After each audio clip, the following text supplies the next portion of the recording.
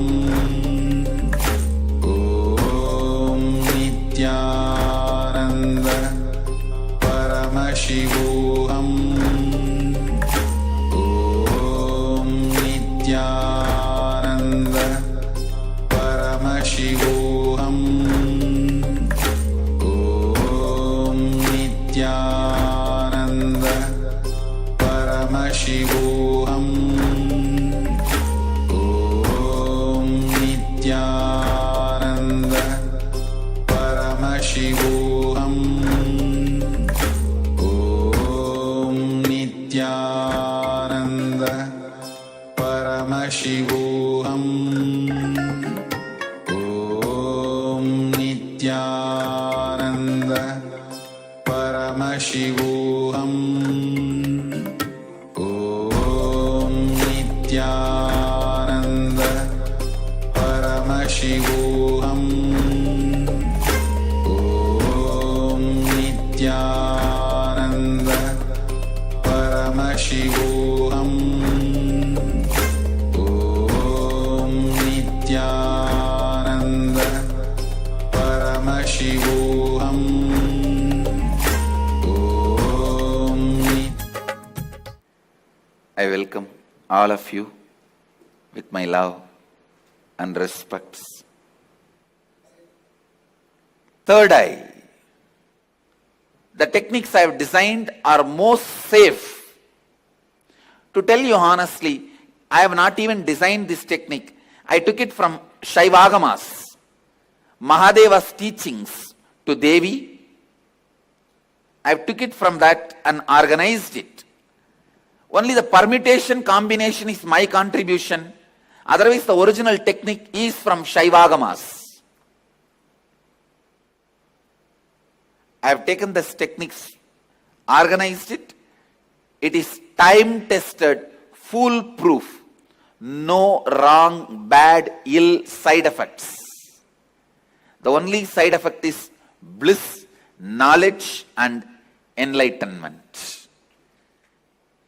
I'll initiate all of you into that process. Listen to the technique properly. Now, this technique is a two-part. First part, with your open eyes, start visualizing the center of your forehead, means where I have the kumkum, the red dot. Center of that spot in you, means your third eye is open. Your third eye is open. You are looking through the third eye.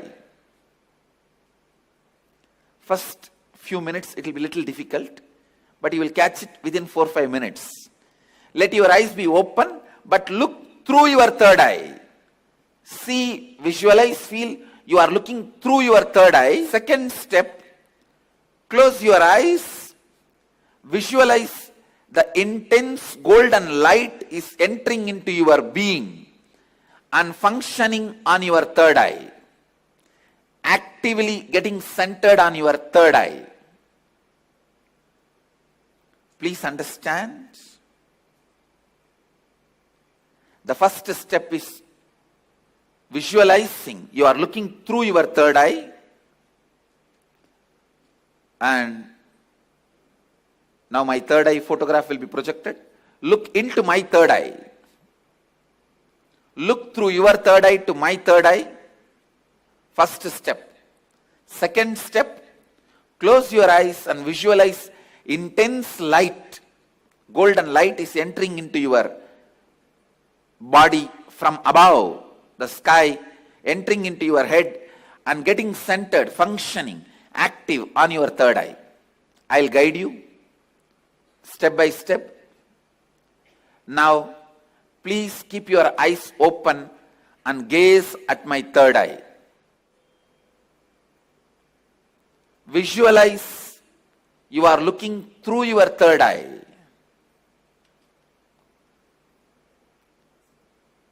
Between your eyebrows, there is a red color hole.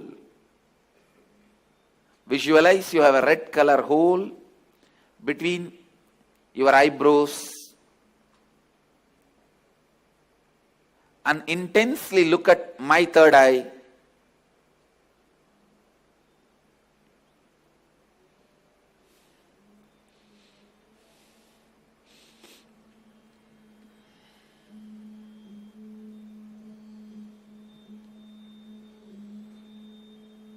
Shiva, Shiva, Shiva.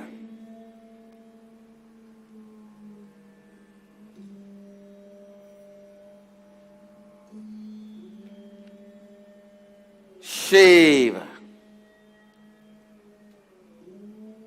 Your eyes can be open, but visualize you are looking through the third eye.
Shiva,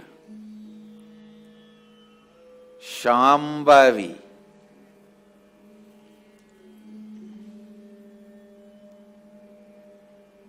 Om, Hreem, Kundalini, Kula Kundalini.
Shiva.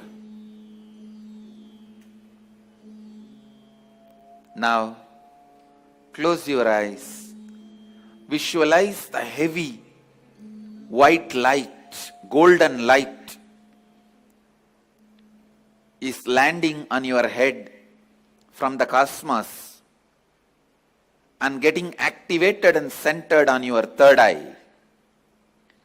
Close your eyes and visualize the energy entering through your head and getting activated and centered on your third eye. Shiva. Kundalini, Kula Kundalini, Shambhavi, Shankari, Shiva, Shiva, Shiva, Banashankari,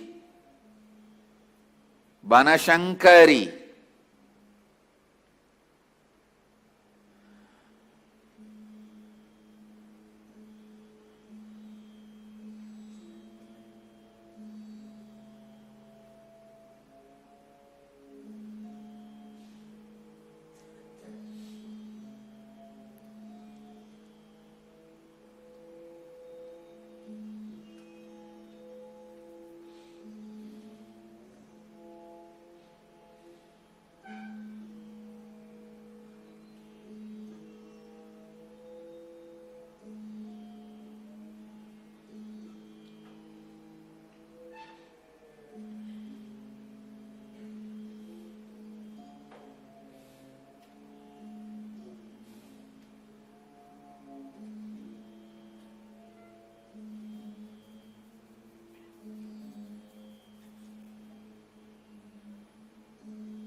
Om Hreem Sa Ka Ha La Hreem Ha Sa Ka La Hreem Ka Ye Yi Shiva.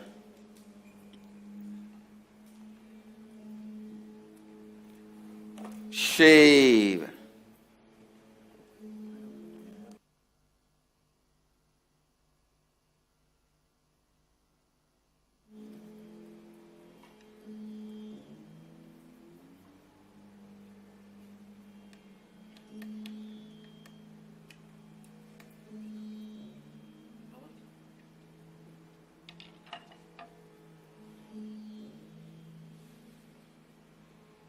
Shiva.